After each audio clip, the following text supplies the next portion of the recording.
Welcome to my channel, Vladi B here. Let's talk a little bit about what's going on in the world today.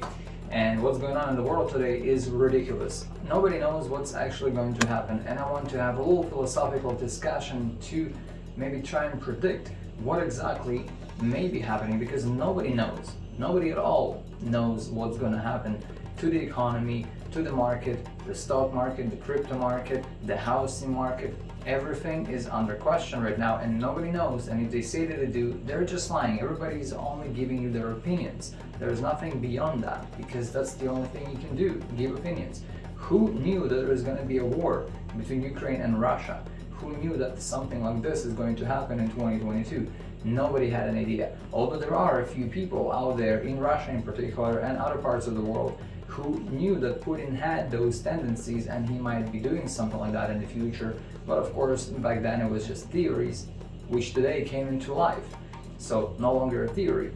For the most part though, nobody knows. It was still a guess even back then. So that's exactly what I'm talking about. I'm not sure what's going to happen, and nobody knows now. What if you're in the market to, for example, buy a house, or to invest into crypto, or invest into the stock market?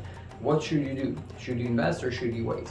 I mean, right now, if you're an investor, I think you should definitely invest. But what do you invest in? For example, stock market is a good opportunity because it's lower than it's been in a while, but it's not at its highest anymore. Just keep in mind that the recent high was super high, and so the new low might not be as low as ever before. Same thing with crypto. Right now, crypto is still kind of up there. You know, Bitcoin at $40,000 is not, 10,000. It's not at 60, which it's been for a little bit, but it's still at $40,000. That's significant. It's huge. It's worth a lot of money. And so the question is, the money has no value to the point where one Bitcoin is worth 40,000, or is Bitcoin just so valuable that it's worth this much? Because even at 40,000, I personally can't afford one Bitcoin. I couldn't just pull out 40,000 and buy Bitcoin with it. Can you? I don't know. Leave me a comment if you can.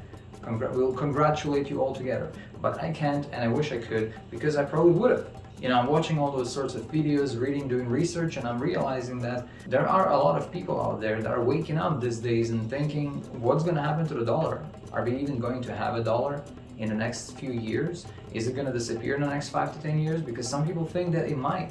Some people think that the dollar might disappear in 5 to 10 years. Can you even imagine what that's going to look like? What if you have some kind of a saving account and you have $50,000, $100,000 in there, and suddenly that money is worth nothing? What do you do? How do you prepare for that? What about things like crypto, stock market? Because when your money is in a stock, even if the dollar goes to nothing, that stock will still be worth something because it's a share of that company, given that that company doesn't go bankrupt. But what if it does, and how do you know will it go bankrupt or not? Well, if you look at Tesla, for example, do you really think Tesla is going to go bankrupt? Never in the world will it go bankrupt, even if the dollar loses all its value.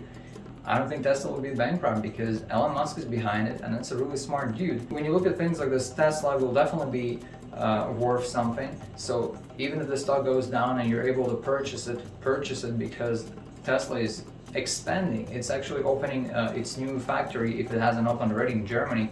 So that means Europe is starting to bring Teslas in.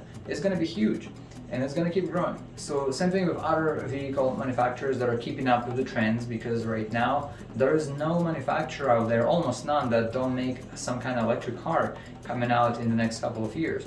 For example, Kia, Hyundai, Ford, all of them, and Toyota, they're coming up with electric cars. Electric trucks are coming out. It's going to be huge. Don't get me wrong. I kind of wandered off to the topic of Tesla. Let me tell you my opinion on Tesla. A lot of people are saying, wow, I wish I had a Tesla right now. I should get one because the gas prices are ridiculous. $5 a gallon, $6, $7 a gallon, depending which state you're in. Nevada right now, as of the 15th, 16th of March, the gas prices are at $5 and above. California, I heard about $7 already, $6 to $7. That's ridiculous. Now, think about it. You're saying I'm gonna go and spend $60,000 on a Tesla so that I don't have to pay the expensive gas fees. Well, I mean, it doesn't cost $60,000 to fill up gas, even if it's $10 a gallon. It might be expensive, but not to the point where you need to buy a Tesla for $60,000 just to save someone gas. Because, I mean, that's not the right reasons to get it. If you're just getting it to save money on gas, that's not the best way to do it. That's not the best reason to do it, and it's not going to save you money because you're going to pay a lot more upfront right away. So just stick with the gas, because gas might still go down. If Biden wakes up and says, let's resume whatever we had before when Trump was in place, and we'll have our own oil and gas, it's gonna be dirt cheap like it used to be a few years ago. Or if Biden doesn't wake up and keeps doing what he's doing, we're gonna end up at $10 a gallon. And yeah, at some point Tesla will make sense, I guess. But let's see where that goes. We don't know. That's not one of those things. We have no idea what's gonna happen. Now, what I wanted to talk to you mainly about in this video is the housing market. The crazy thing about the housing market is that it's still also going up huge, significantly, like daily. The houses on the market, I did a little bit of research. I looked at houses for about a few weeks to see what's going on, and on average, I'm telling you, the houses are on the market for less than a week, less than 1 week, usually 3 to 5 days. That's how long a decent house will stay on the market. So it gets listed, immediately gets 1,000 offers, and the offers are way higher than the asking price. So people with cash out there coming out, pulling money out of, I don't know where you're pulling money out of. Please comment below, tell us where you're getting that money from, because I mean, how can you afford a $300,000, $400,000, $500,000, $100,000 house in cash? Like, how do you do that? And I hear so many of those stories. I don't know what's true, what's not anymore, but the fact is, houses are going like crazy. As soon as they get listed, even very indecent house gets sold for a pretty decent price. So, and by decent, I mean decent for the seller. It's ridiculous. So do you think that people should keep following the trend, the herd, whatever you want to call it, and continuously keep buying and drive the price up? Or do you think there is a ceiling out there and at some point it's just gonna crash because you can only go up so high, and from there the only way is to go down? Right now, I think the safe thing is to invest some of your money into different things, so that even by different currencies, for example, euro is pretty stable. You can get real estate because it will hold value in some way, shape or form. If people have to, they'll give you gold to stay at your place. Cryptocurrency, because it's a new thing, it's revolutionary, and Bitcoin is going to be the next huge thing. It already is the huge thing right now. Everybody's talking about it. Who doesn't talk or heard at least about Bitcoin these days? And then there is the stock market, of course, where it's always up and down, but it's always there.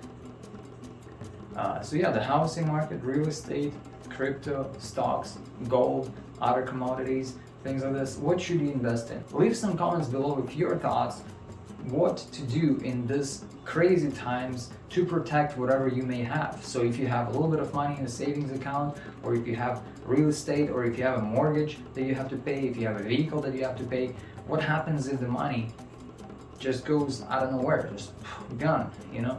Where does it go? Thank you for watching. I hope you enjoyed this video. Like, subscribe, and I will see you in another video.